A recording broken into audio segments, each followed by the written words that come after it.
everyone, I'm Alex and I'm the hands behind Lovecraft Crochet. My plushies are for the anxious, depressed, autistic, and neurodivergent. Small enough to travel in a purse, backpack, diaper bag, or even your pocket. You can check out my Facebook page or TikTok to see what patterns are available and stay tuned for the new ones coming out. I also make hats, scarves, blankets, and dice bags for the tabletop gamer or dice goblin in your life. Feel free to order through the page, TikTok DMs, or via email at love.craft.crochet@gmail.com. Now, on to the segment. Killing 15 Minutes is hosted by Arthur Carey, with scripts written and researched by Sam Rossi. If you like this episode or want to stay updated on this series, consider following Killing 15 Minutes on Patreon or Retrostatic Radio on all major social media platforms. Good night and God bless. You're watching Retrostatic Radio. Thanks, Sam. Two British men, John Duffy and David Mulchay, terrorized the rail stations of southern England in 1980s, earning the moniker the Railway Rapists, or the Railway Killers. In 1982, a woman was raped by two men near Hampstead Heath rail station. 18 more women were attacked over the next year, mostly late at night in quiet places, often near railway stations, in and around North London, especially Hampstead, Barnes, and other places. Further attacks happened into 1984, and 3 women were raped on the same night in 1985 in Heaton. Wow. 3 women in the same night? Yeah. Give them props. They got stamina. I'm sorry, that was a very crass joke. West London police initiated Operation Heart to catch the 2 men. Women described the attackers as a short, ginger, and a larger man. With a lack of DNA technology at the time, they used blood groupings to eliminate suspects. The evening of December 29th, 1985, Alison Day, aged 19, was on her way to meet her boyfriend near Hackney Wick Station. Yeah, that was definitely an English name. Duffy and Mulchay were driving around when they spotted Day after she made a wrong turn. After her rape and an accidental escape attempt... An accidental escape attempt? Well, she accidentally escaped and then she got caught again. So it's not that it was an accidental escape attempt, it was an escape attempt. Well, I mean, to them it's an accident, because... Okay, I'll give you that.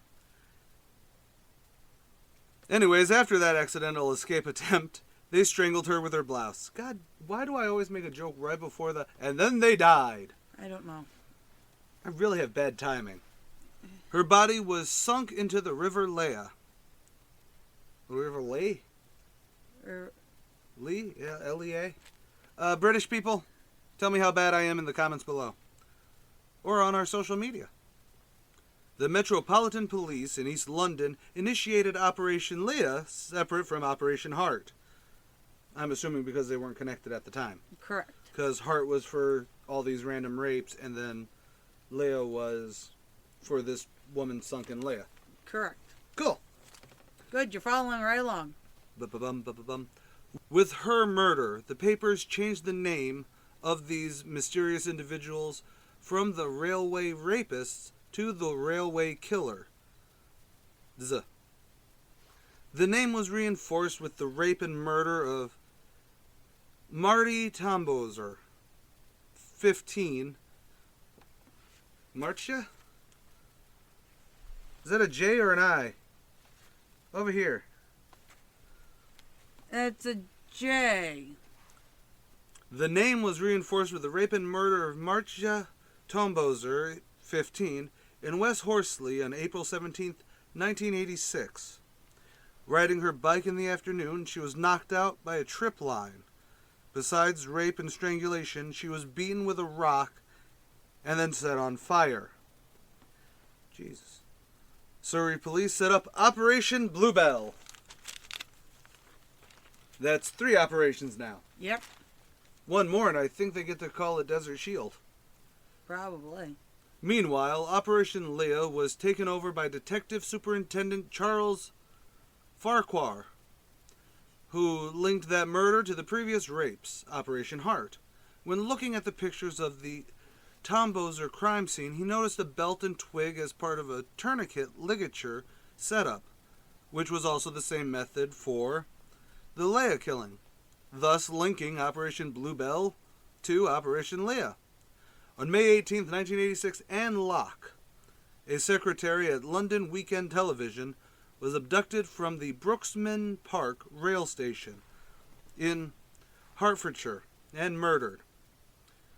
For the first time since the poorly executed Yorkshire Ripper inquiry, a multiple police task force, Operation Trinity, was set up. Hey, there's 4. Although, does it count since it's technically a combination of all 3? We did just get 4 operations out of one murder. That's true. But one is just them tying everything together. Yeah. So it's technically making 3 into 1. True. Yeah, budget is still probably the cost of 3, though. Probably. It would be the first murder investigation to use basic computers and an early version of Holmes, which is the Home Office Large Major Inquiry System. Thank you for actually putting that in parentheses, because I have no idea what that is. I had a moment where I'm like, I need to put this down because I will not remember what it is. The early version of H.H. Holmes Online. Yep, basically. Detective Superintendent John Hurst suspected Duffy due to his former railway job and was charged with the rape of his estranged wife. Oh, so this is we've been doing this since before we became the railway killers. A rare type of string, samyarn, was found in his parents' house. This actually linked him to the second murder. His experience with a traditional bow saw also linked him to the unusual strangulation method, and his knowledge of the Southeastern rail system, because of his former job, kind of solidified that. Mulchay was questioned and put through the lineup, but he was released due to lack of evidence. Duffy had been raping alone and was arrested on November 26, 1986, while following a woman in a park. Hems linking him to the second murder and rape victims identified him. With enough evidence, they charged him with 3 murders and some of the rapes. Do we have a number on that or just some? Some. Fair enough. February 1988 saw his trial and conviction of 2 murders and 4 rapes. He was acquitted of Locke's murder due to the lack of evidence. He received whole life after the Home Secretary overturned the 30 years. Hey, the Brits did something. And let me rephrase that statement. This is the first time that we've seen where the justice system goes, you gave him 30 years for 2 murders and 4 fucking rapes. No. Yep. He gets life. In March 1999, Duffy pled guilty to 17 additional rape charges. Jesus. After he confessed to all of his crimes and who his accomplice was. I'm assuming that's how they got Mulcahy. That's how they got him. Mulchay was arrested on February 1999 based on the interviews and evidence found in his home. DNA tests concluded his involvement. His trial had the first testimony of an accomplice to be given. In Britain or in general? In Britain, I believe. Really? 99 was the first time an accomplice went, "I'll take the stand, love"? Apparently and it wasn't to get, it wasn't where you got immunity or some shit like that. Really? Neat. February 2001 saw his conviction of 3 counts of murder and 7 counts of rape. Given 3 life sentences with 30 years recommendation. He was not given whole life due to law changes. Okay, so whole life was you're just in there until you die. Yes. Whereas 3 life sentences technically are like, I think they cap out at like 100 years or something like that. Something like that. It's one of those, if you have a life sentence, you should not be able to get out. The minute you hear it's life a phrasing thing. I think that's what the issue is. I think, here's the thing. Do I think what's his name is going to be around in 2116 after he spent 120 years in jail to be able to get paroled? No, I don't think it's going to happen. Now, when we start having prisoners hitting over 100 years consecutively, we'll talk about, paroling out, giving parole we'll dates. just have another COVID. Thin out that herd again. There's that option always. I'm sorry, that was a terrible joke. The government did not release COVID. Okay, but honestly, I'm actually surprised that it took, however long the British, then current courts were, that it took that long for an accomplice to testify. You know what I mean? Yeah, and not get anything from it. So I think I'm that's sure what it is. I'm sure he got something from it. Well, he's already in jail for whole life, so Well, yeah. he fucked up, and it was like 17 years or some shit like that, where before he gave up all his secrets, or something like that. It might have been 7 years. I'm very bad at dates. You are, and then you start the smoking of the weed, and you get worse. Yeah, that's true. But you get funnier. So do I. But no, actually, I don't this is also one of the first cases we've done where it's been a big case, because it's one thing to look and go, well, this person only killed 3 people. It's kind of understandable why the cops didn't instantly crack down. Right. Or, they were stopped early enough that, you know what I mean? We have a lot of the justice system sucks, and that includes law enforcement. But we also have, this is the first one where it's the cops learned from their mistakes when it came to the Yorkshire Ripper. Yeah, basically. Remember he was 9 times they had him in custody, and it was the 9th time he freaking finally gave up the, yeah, I'm the, one you're looking for. Yeah, I did it. I did it. You guys are boring now. You're bored. You're no longer fun. Anyways, yeah, so. Also, why does he sound like this? I don't know. Well, we both did it.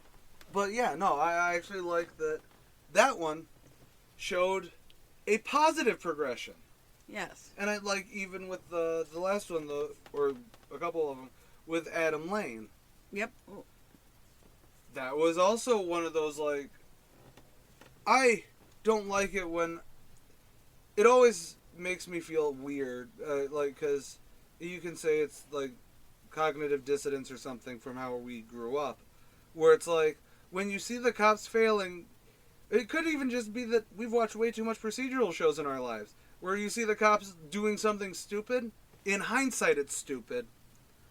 But, yeah, but you also have to always look, I'm researching this, I'm now looking at it through the lens of, they didn't have what we have now. Well, that's also true, even this one, at the very beginning of all these rapes, all they had was the blood grouping. They could test, is it A-coded blood?